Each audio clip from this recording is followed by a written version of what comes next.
Hello everyone. दोस्तों, आप सबका स्वागत है। आज हम डिस्कस करेंगे 10 क्वेश्चन। हमारा टारगेट था कि हम एवरी क्लास के बाद जो है 10 क्वेश्चन जो है बेटी के लिए उसी टॉपिक से रिलेटेड सॉल्व करेंगे।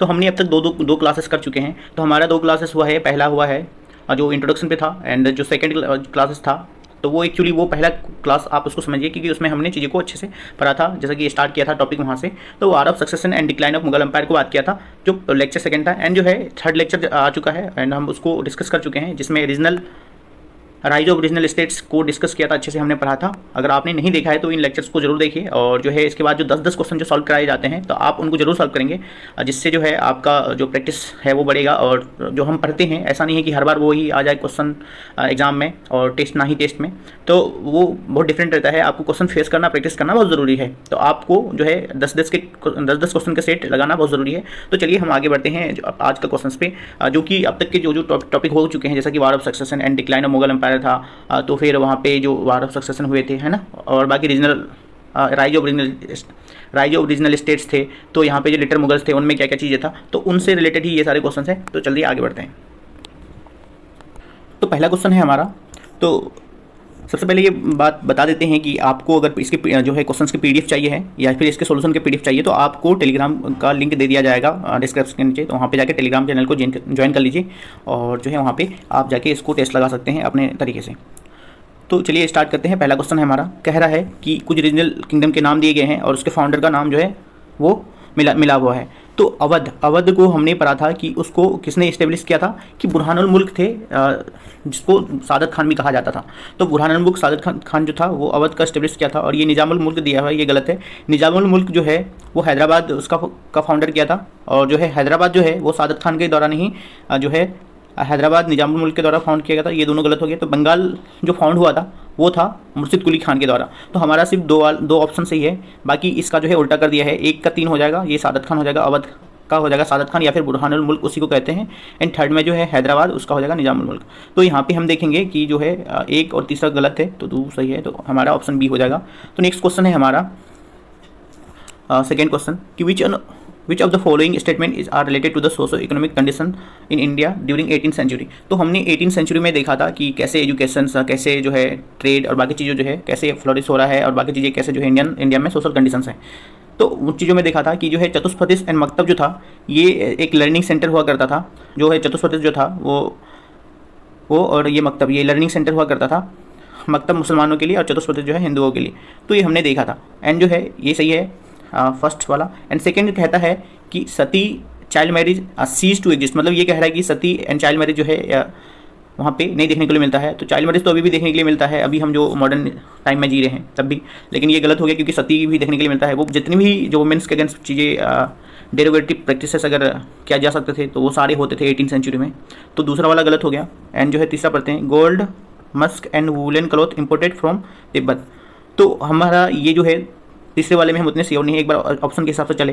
तो ऑप्शन में हमारा पहला 1 सही है और बाकी जो दूसरा गलत है। तो दूसरे को हटाएंगे तो डी खत्म हो जाएगा, ए खत्म हो जाएगा, एंड जो है बी भी नहीं होगा। तो हमारा सी सही होगा। तो यहाँ पे जो है actually gold Musk and woollen cloth जो है तिब्बत से इंपोर्ट किए जाते थे 18th सेंचुरी में इंडिया में। तो ये ऑप्शन सही है। तो हमारा इसका सी हो गया दूसरे नंबर का। एंड जो है थर्ड क्वेश्चन है हमारा, कि which one of the following is correct chronological order of later Mughals. तो ये जो है ऑर्डर, क्रोनोलॉजिकल ऑर्डर जो है बहुत ज़रूरी है आपको याद रखना। तो हमने उसको काफ़ी अच्छे से देखा था। और जो देखते हैं कि पहला ऑप्शन क्या है हमारा, कि अहमद शाह, फिर शाह आलम II एंड फारूक शेर। तो फारूक शेर जो था वो पहले हुआ करता था अहमद शाह से भी। तो ये जो है ऑप्शन गलत हो गया। एंड जो दूसरा वाला Farrukhsiyar, Ahmad Shah and Alamgir II and जो है शाह आलम II। तो यहाँ पे एक बार देखिए कि फारूक शेर है, फिर अहमद शाह है, फिर आलमगीर II है, फिर शाह आलम II। ये क्रोनोलॉजी जो है बिल्कुल सही है और बाकी जो है सारे गलत है। तो हमारा जो है तीसरा का आंसर बी हो जाएगा।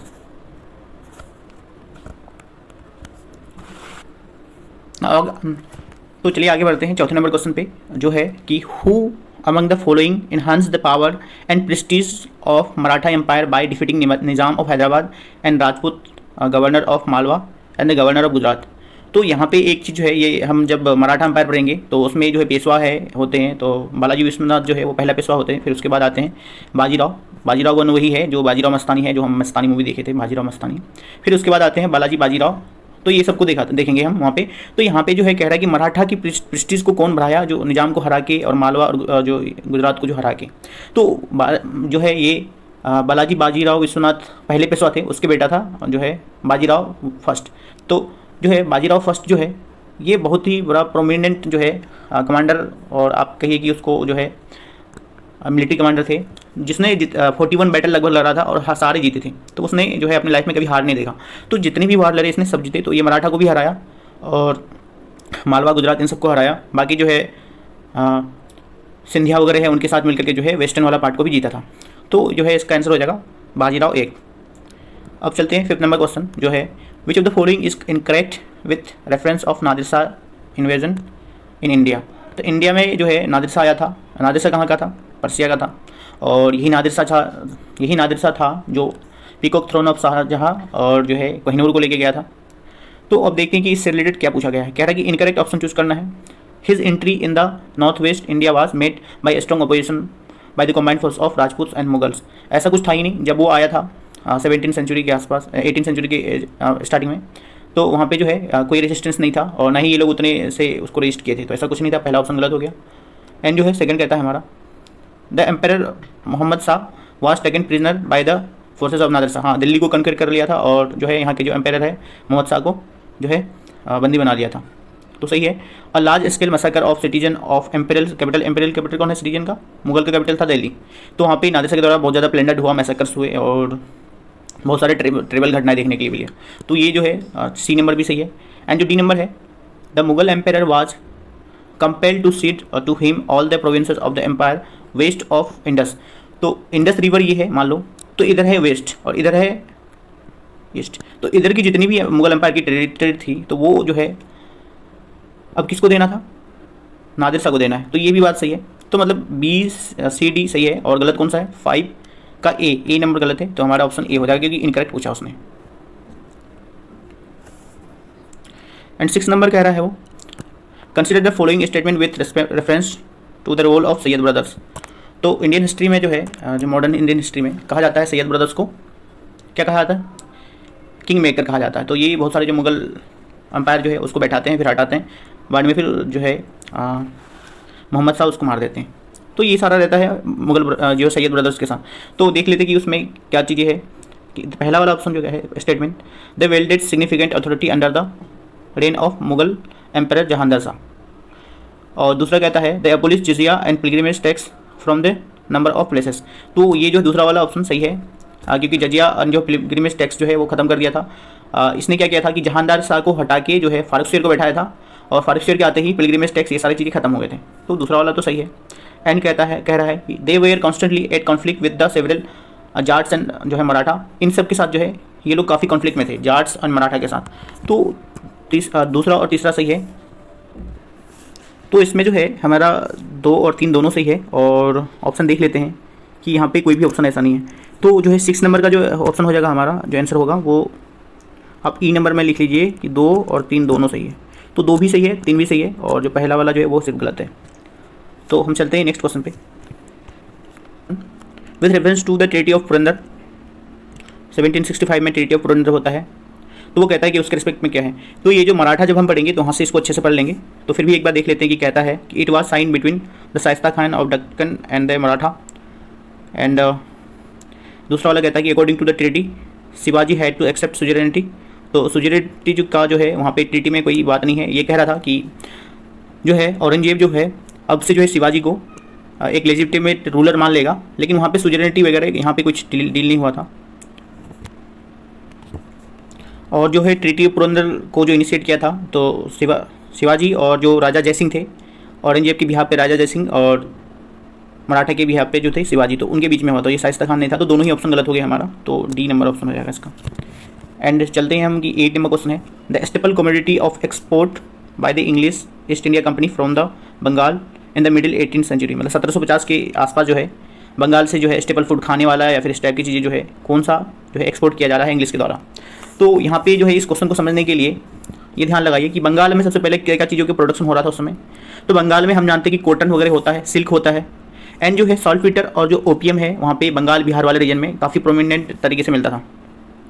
तो डी ऑप्शन हमारा हो जाएगा। और जो यहाँ पे देखिए कि कॉटन, ये जो है ऑयल सीड्स, जो है ऑयल सीड्स तो अभी भी हम मंगाते हैं, तो ये नहीं हो सकता। और मेटल्स वगैरह जो है इतना हम जो है ये सब नहीं भेजते थे। और जो गोल्ड सिल्वर है ये सब वहाँ से आते थे, क्योंकि हमारे पास सरप्लस होता था ट्रेड, तो बुलियंस वगैरह आते थे। तो डी नंबर ऑप्शन हो जाएगा हमारा।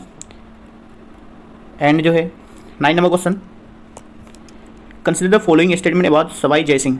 तो यहाँ पे जो है सवाई जयसिंह के हमने 5 जो देखे थे कि उनका जो है एस्ट्रोनॉमिकल सेंटर बनता है दिल्ली, उज्जैन, कोलकाता नहीं था उसमें से, मथुरा था, और 2 थी सेंट्रल, दिल्ली उज्जैन जो कि कोलकाता नहीं था, वाराणसी था, जयपुर था, और एक था कोई कौन सा सेंटर था वो, एक जो 5 के नाम थे, एक फिर से एक बार देख लेते कि दिल्ली, जयपुर, उज्जैन, वाराणसी और मथुरा। और जो है कोलकाता यहाँ पे कुछ नहीं था, तो ये गलत हो गया। तो एक को अगर हटा देते, ये भी हट जाएगा, ये भी हट जाएगा, सी डी भी हट जाएगा। तो हमारा ऐसे एलिमिनेशन से आ गया। लेकिन जो है अब की बार से जो है एग्जाम में एलिमिनेशन टेक्निक चलेगा नहीं, तो अब बाकी सभी पढ़ना है। तो he drew up a set of tables entitled Zij Mohammad Shahi to enable people. तो ये चीज़ सही बात है कि ही मेक एस्ट्रोनॉमिकल ऑब्जर्वेशन, ये भी सही है। He had explicit element geometry translated into Sanskrit. और जो है और तीसरा वाला जो ऑप्शन है वो भी सही है। और लेकिन ऐसा कोई दिख नहीं रहा है, तो हट जाने के बाद जो है चौथा ऑप्शन को इन्वॉल्व किया ही नहीं। लगता है कि ये जो है क्वेश्चन बनाने वाले जो है चौथे ऑप्शन को ही भूल गया, क्योंकि चौथे ऑप्शन को अगर कंसिडर करता तो ऑप्शन में भी तो होता। तो यहाँ पे ऐड कर लेंगे तीसरा, चौथा भी जो है हमारा सही है, चौथा ऑप्शन जो है। तो हमारा बी वाला ऑप्शन सही हो जाएगा 9 का। एंड लास्ट क्वेश्चन बचा है, लास्ट और 10वें नंबर क्वेश्चन है, with reference of Mughal India what is are the difference between jagirdar and zamindar. जो ये टर्म जो है बच्चों को बहुत दिक्कत देता है कि जागीरदार क्या है और ज़मींदार क्या है।